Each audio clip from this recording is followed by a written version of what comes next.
In 1924, 8 Army Air Corps officers set out to be the first pilots to circumnavigate the globe by air.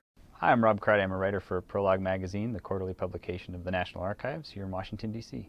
I've got an article in the summer issue of Prologue about the first world flight. Here at the National Archives, when I started doing research, I found a huge treasure trove of still pictures and also some great motion pictures of the flight. Some say it was the largest peacetime military operation in world history. No planes actually existed in America's arsenal to handle such a flight, and so planes were constructed. A huge series of diplomatic and military operations were underway. In terms of the State Department, they had to coordinate efforts across 22 separate countries and get permission for our pilots to land there.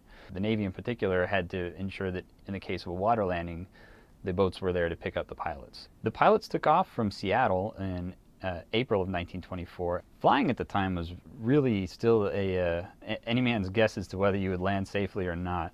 Within the first few days of the trip, the commander, Major Martin, ended up crashing into the side of a mountain in Alaska. They lost power and they made a safe crash landing. They burned their plane to stay warm and then ended up getting discovered by a cannery crew.